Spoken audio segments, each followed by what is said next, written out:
Hello and welcome to this tutorial on iron deficiency anemia, specifically discussing the treatment of it. First thing we want to do is encourage adequate dietary intake of iron. So that means about 8 to 18 milligrams per day, depending on where you are in the lifespan. It should be noted that we only absorb about 10 to 15% of the iron that we eat into our bodies. So one of the best sources of iron is actually liver, and other meat sources include beef, turkey, chicken, and even some fish, but that is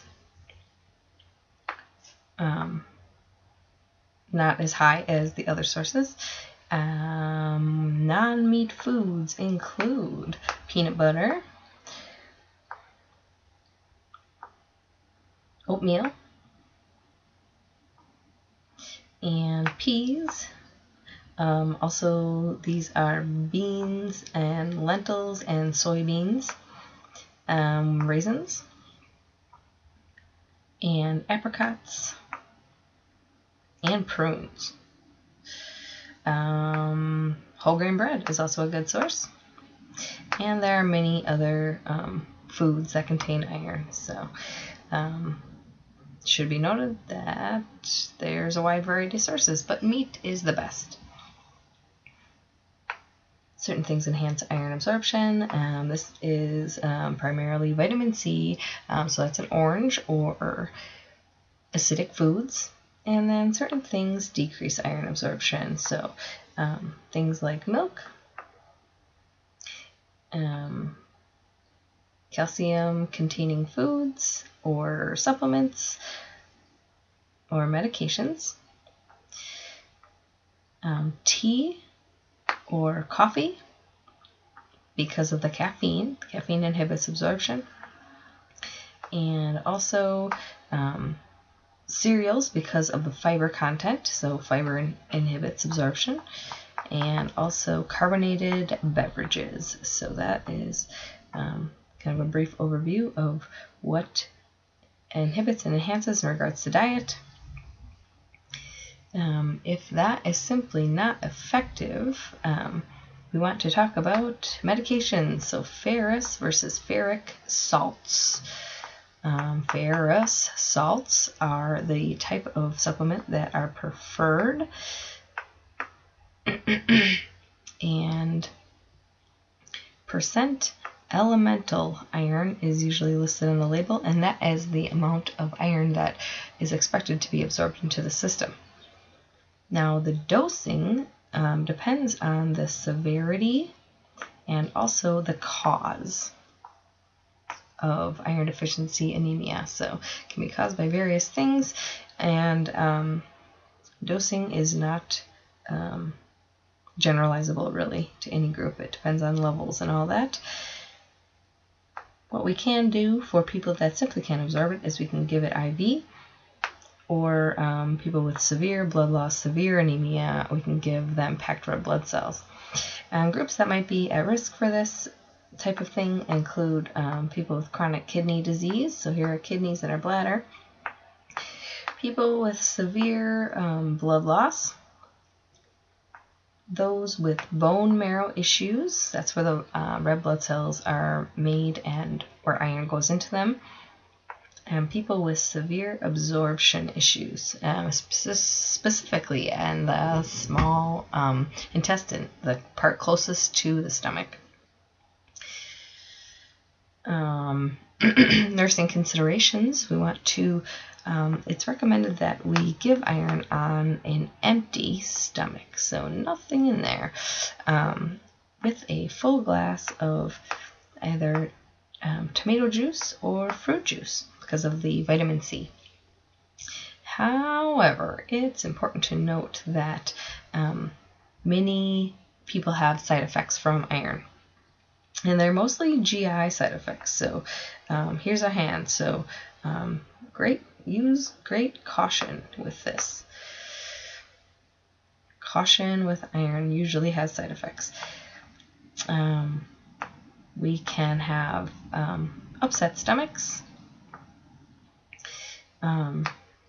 Nausea. Most people don't have vomiting unless it's severe. You can also have problems with diarrhea and or constipation. So it's something to be aware of. In order to decrease these side effects, there are enteric-coated tablets and also delayed release tabs. But these are obviously not absorbed as well. So what we want to do is simply gradually increase the dose so that the body starts to tolerate it. And the more iron that you take in a dose, actually the less that you absorb.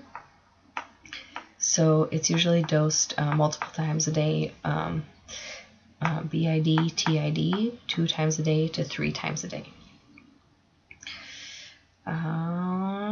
Interactions. Iron does interact with other medications. So this is antacids, anti-inflammatory, pain medications, antibiotics, anything containing calcium, and of course you want to look out for herbal supplements because they can interact just like regular prescription medications. Over-the-counter things pose a risk as well. Iron is certainly toxic if taken in too large a dose, so can damage heart, kidneys, vital organs, deposits all over the system. And children are at high risk, so keep that away from children. Symptoms of overdose are usually severe vomiting, severe nausea, stomach cramps, and might see pale skin or bluish skin and bluish nails. And of course, we can have a general weak kind of feeling or fatigue.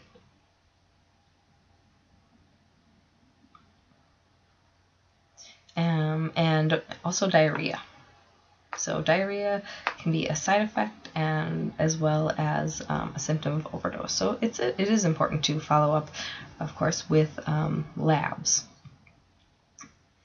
And it seems that hemoglobin will start to increase within 2 to 3 weeks, but it's important to keep an eye on iron levels as well until we are stable.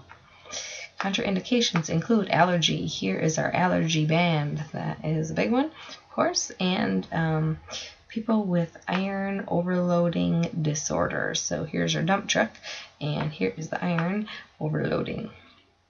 These are people with something called thalassemia, sideroblastic anemia, as well as hemochromatosis, which is a genetic disorder.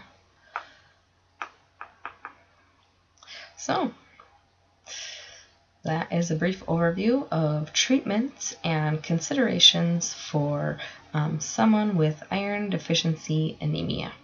I hope you enjoyed this tutorial. Thank you.